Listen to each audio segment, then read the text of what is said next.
Il y a savoir et savoir. Lorsqu'un instituteur commence à expliquer les choses du ciel, décrivant d'abord les apparences et définissant l'Est et l'Ouest par le lever et le coucher des astres, il se trouve souvent un mioche pour dire « Ce n'est pas vrai que le soleil se lève et se couche. C'est la terre qui tourne, c'est mon papa qui me l'a dit. » Ce genre de savoir est sans remède, car celui qui sait ainsi prématurément que la terre tourne ne donnera jamais assez d'attention aux apparences. Et si on lui parle de la sphère céleste, forme auxiliaire dont il est impossible de se passer pour décrire les apparences, il pensera que ce n'est pas ainsi, et cherchera, bien vainement, l'ordre copernicien, tel qu'on le verrait d'une étoile. L'ordre copernicien est la vérité des apparences, mais j'estime qu'il faut 2 ou 3 ans d'observation suivie, et selon les apparences, avant de former réellement l'idée du système solaire. C'est un mal irréparable, et trop commun, de douter avant d'être sûr. Le public s'instruit mal, parce qu'il s'imagine que la dernière vérité est ce qui lui convient. Mais la vérité ne peut être versée ainsi d'un esprit dans l'autre. Pour celui qui ne l'a pas conquise en partant des apparences, elle n'est rien.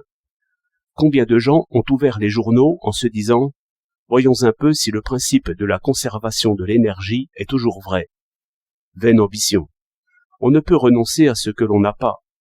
Il faut posséder d'abord le principe et l'essayer sur des milliers d'exemples pour arriver seulement à concevoir le second principe, dit de dégradation, qui ne détruit pas le premier et qui n'a aucun sens sans le premier. Et il faut avoir appliqué bien des fois l'un et l'autre pour être en état de douter de l'un ou de l'autre. Le doute est un passage. Pour l'essayer, il faut sentir d'abord sous le pied une inébranlable résistance. Le doute est le signe de la certitude. Considérez avec attention Descartes, le plus hardi douteur que l'on ait vu. On pourrait bien dire qu'il doute encore moins que l'ivrogne, le délirant ou le fou. Car devant ces pauvres esprits, le monde se défait de moment en moment. Les apparences prennent 1000 formes. C'est comme un chaos, dont les rêves nous donnent quelque idée. Mais aussi, personne ne voudra dire que ces esprits faibles sont en état de douter. Et de quoi douterait-il? Au contraire, voyez que Descartes doute au coin de son feu. Mieux éveillé, mieux délivré de toute passion, mieux assuré de ce monde solide qu'aucun homme ne fut. Et, toute proportion gardée, je dirais que le célèbre Poincaré pouvait bien se permettre de douter sur le mouvement de la Terre, parce qu'il l'avait d'abord longtemps et fortement pensé. Mais cela ne permet pas au premier mioche de se lever de son banc pour dire « Il n'est pas sûr que la Terre tourne », et ce n'est peut-être qu'une manière de dire.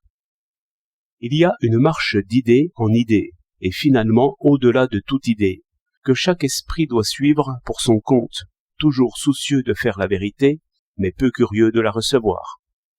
Si cette sagesse était mieux comprise, presque tous les hommes, devant les paradoxes d'Einstein, diraient comme je dis, « Je n'en suis pas là ».